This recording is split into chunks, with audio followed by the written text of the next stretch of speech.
সবাই কেমন আছেন? আশা করি অনেক ভালো আছেন। অনেক দিন পর আবার চলে আসলাম আমার রান্নার ভিডিও নিয়ে। তো আজকে আমি ফ্রিজটাকে পরিষ্কার করতে গিয়ে একটা অমূল্য রত্ন পেয়েছি। রত্ন বলেন আর যাই বলেন, হাঁসের মাংস এটা আমার খুব পছন্দের, আশা করি সবারই পছন্দের। তো এটাকে ধুয়ে পরিষ্কার করে ভালো করে রেখে দিয়ে সব মশলা টশলা বেটে সব কিছু রেডি করে রান্না করতে চলে আসলাম। তো ভাবলাম আপনাদের সাথে এটা শেয়ার না করলে হয় না। তো এখানে কড়াইতে কিন্তু অল্প করে তেল বসিয়ে দিয়েছি, আর এখানে আমি পেঁয়াজ ভাজি দিয়ে দেবো।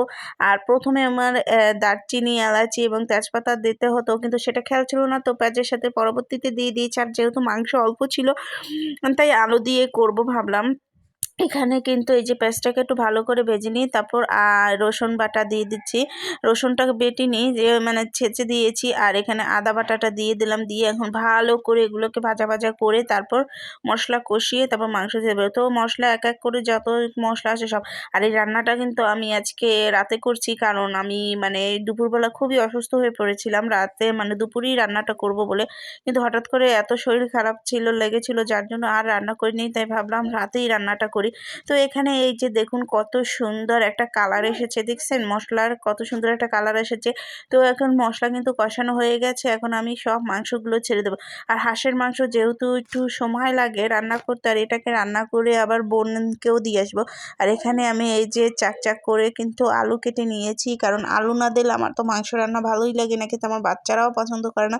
তাই আলু কেটে নিলাম, নিয়ে এই যে ভালো করে এটাকে আমি মশলাতে ভালো করে মেখে নিচ্ছি। মেখে তারপর ভালো করে এটাকে কষিয়ে নেব। যত বেশি করে কষিয়ে নেব ততই কিন্তু মাংসের মানে টেস্টটা বেশি হবে। তো এটাকে এখানে ঢেকে রেখে চলে গেলাম ছেলেকে পড়াতে। এদিকে কিন্তু আমি ছেলেকেও পড়াচ্ছি আর এসে রান্নাও করছি। তো ছেলেকে পড়ানোর আগে একটা কথা বলি, ছেলেদের স্কুলের যে বড় মিস ছিল সে আজকে মানে আমাদের মধ্যে আর নেই। সে মানে এই সন্ধ্যার দিকে আমি খবর পেয়েছি, সে মানে সন্ধ্যার দিকেই মারা গেছে। তো খুবই খারাপ লেগেছিল শুনে। তো তাকে দেখতে গিয়েছিলাম, তাকে দেখে এসে তারপর আমি এই কাজগুলো শুরু করেছি। সে আমার বাড়ির কাছেই থাকে। তো তাকে দেখতে গিয়ে একটু লেট হয়ে গিয়েছিলো, যার জন্য রান্নাটা করতেও আমার বেশি লেট হয়ে গেছে এবং ভিডিওটা ছাড়তেও বেশি লেট হয়ে গেছিলো। তো এখানে এই যে দেখুন মাংস দিয়ে কি অনেকটাই জল বের হয়ে গিয়েছে। তো এখন ভালো করে এটাকে কষিয়ে নেব। কষিয়ে তারপর আমি ভালো করে আপনার এটাকে মাখা মাখা করে নেবো। আর এটার পর আমি একটা মানে সব ধরনের তরকারি মরকারি দিয়ে একটা ঘ্যাঁট রান্না করব। মানে যেহেতু রাত্রে গরম ভাতের সাথে খাবে, তো একটু তরকারিও করি, তাহলে ভালো লাগবে রাতে সকালে, আর তরকারি রান্নার ঝামেলা লাগবে না।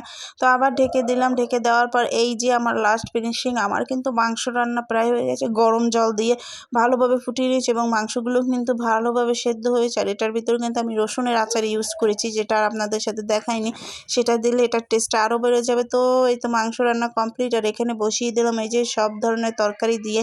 তো এই তো রাতের এই সিম্পল রান্না করে রাখলাম। আর আজকের ভিডিওটি আমার এই পর্যন্ত। যদি আমার ভিডিওটি আপনাদের ভালো লেগে থাকে অবশ্যই লাইক কমেন্ট শেয়ার করতে ভুলবেন না। এই পর্যন্ত ভালো থাকবেন সবাই। টাটা।